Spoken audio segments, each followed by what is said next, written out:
And we're back now with Arkansas Republican Senator Tom Cotton. Senator, welcome back to the program. Thank you. You just heard Secretary Blinken explain the administration's policy. He says Hamas absolutely does not abide by international law.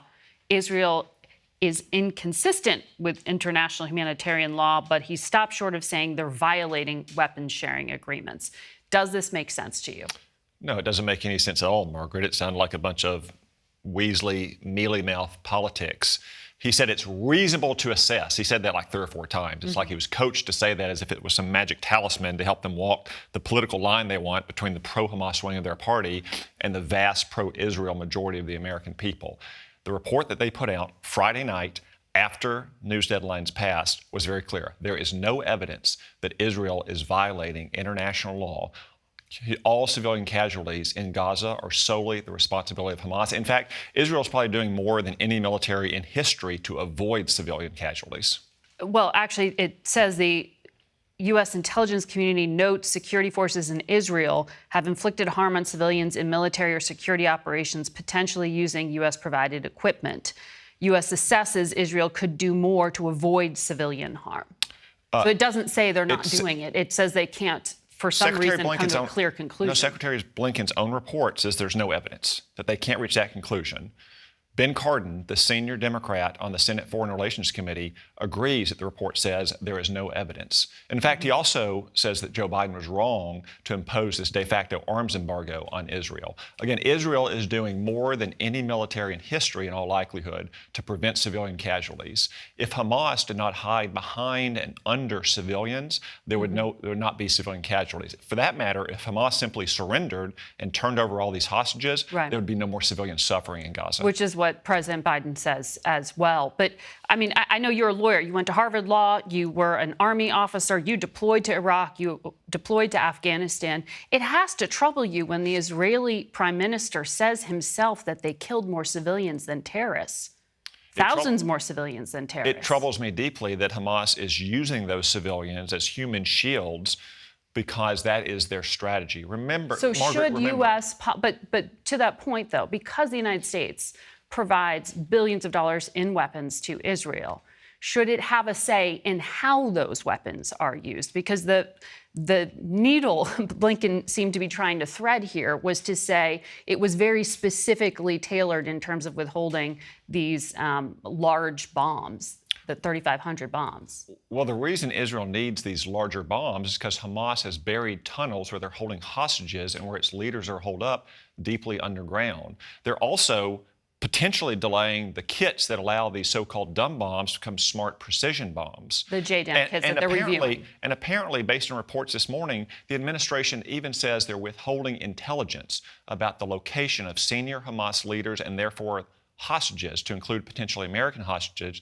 from Israel to try to force Israel not to go into Rafah. The White House denies that, and John Kirby briefed the other day that the U.S. is sharing intelligence, including the location of Yahya Sinwar, who has not been killed in the 7 months of this war.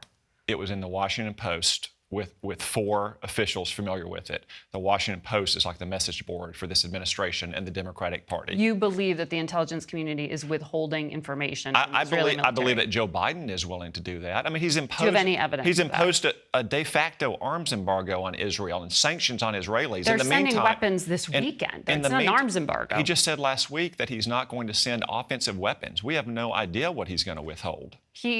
That was, as we just exchanged with Secretary Blinken, not a very clear statement in that CNN interview. Democrats have said that. But what Blinken said there was it was just that one single shipment. You're saying you do not believe the Secretary of State when he says that? Margaret, in March of 2022, Tony Blinken came on your show, this very show, and said the United States would be perfectly fine to see fighter jets sent to Ukraine. Joe Biden immediately reversed Tony Blinken's statement on this show. So what Tony Blinken says on this show cannot be credited when Joe Biden is out there imposing a de facto arms embargo on Israel at the same time he's letting arms embargoes on Iran expire. You know, $26 billion in emergency funding was just approved by the president.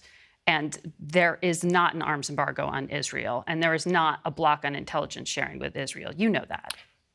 Joe Biden said last week that he's going to stop supplying offensive weapons that can be used in an urban setting. That is the only If they go setting into in Gaza.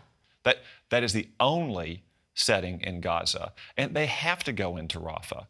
Joe Biden's position is de facto for Hamas victory at this point. Israel's goal is to destroy Hamas, which committed the worst atrocity against Jews since World War II. Hamas's goal is to survive. If Israel does not go into Rafah and destroy Hamas in Rafah, Hamas will survive. Well, the Biden administration says they can go into Rafah. It's how they do it. But I want to ask you more broadly, because people like Senator Van Hollen, who is going to be on here, will talk about the principle and the spirit and the meaning of U.S. law. And you know that past presidents have withheld military aid to Israel to force changes in behavior. President Reagan did that. President Bush did that. Why do you have a problem with President Biden doing it? Well, first off, when you talk about the principle and the spirit of U.S. law, it sounds to me like they're not talking about the letter of U.S. law, because Tony Blinken's own report concluded they did not violate U.S. law. Ronald Reagan's decision to pause the delivery of fighter jets in the 1980s was totally different from what's happened here. Israel is fighting a war of survival against a terrorist group that committed the worst atrocity against Jews since World War II. In the 1980s, an Israeli ambassador had been targeted for assassination. Ronald Reagan knew the pause of fighter jets would not interfere with Israel's fighting because they had plenty of fighters. He did not pause munitions. Joe Biden is not sending munitions in the middle of a shooting war that's a war of survival. And look at the broader context. Israel knew that Ronald Reagan had its back in the region. He sank half of Iran's navy. Joe Biden has consistently given Iran hundreds of billions of dollars of sanctions relief that exactly funded groups like Hamas and Hezbollah. They dispute that, and they are still sending weapons. But last month, Donald Trump told Time magazine Bibi Netanyahu rightfully has been criticized for what took place on October 7th.